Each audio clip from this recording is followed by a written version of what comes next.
Then I learned that the stuff that I'd made before would still continue to bring in money. All right. And I was like, oh my God. What I learned is that our job is to help them, the audience, right? Like, because we want to sell stuff to an audience or whatever.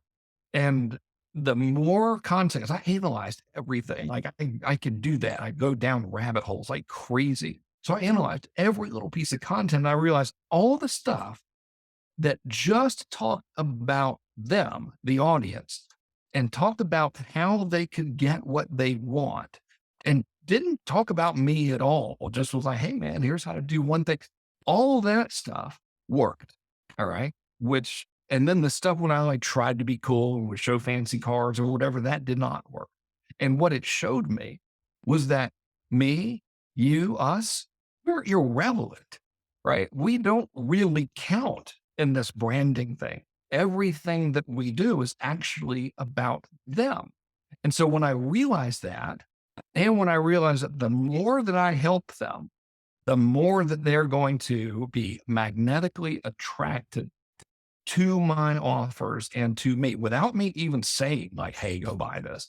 It's just the demonstration of the ability to help by actually helping. The more I do that, the more they're going to come to me and buy stuff. And I don't even have to try to be cool or fancy or anything. All I got to do is be helpful. And I had the data to back it up. So I want to share that with, but this is a big one, right? So like there's a couple of big things I want you to take away from this.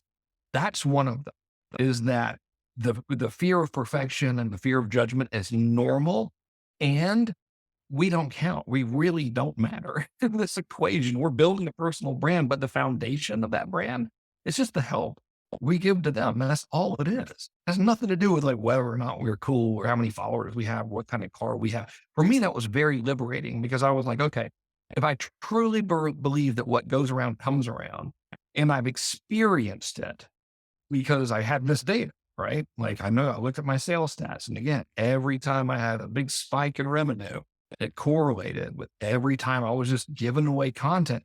Then the logical conclusion that fixed that BS belief system for me was that it is impossible for me to go wrong by just being extremely helpful on social because I know I get rewarded for it. I know the good guys always win. I know what goes around comes around, and I had the numbers to prove it. Therefore, 100% of my focus shifted to, okay, I'm just going to have faith in this because I believe in this universal law that you get what you give and then what goes around comes around. I'll show you what freaking happened here. So check this out. All right. I know there's a lot of crazy drawing and stuff, but man, I'm very attached to that outcome of you could, it's like not having to deal with that mental struggle that I did.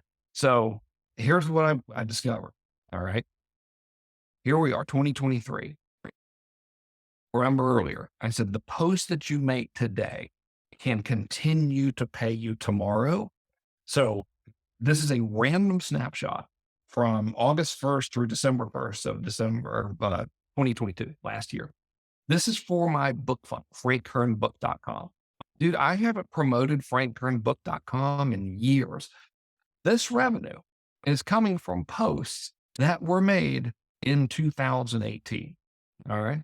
Like, dude, your guess is as good as mine, but I can track it because I originally set it up to go to a very specific domain and I only ever use that domain in this one funnel. So everything that comes here is from those social posts that were made 5 freaking years ago.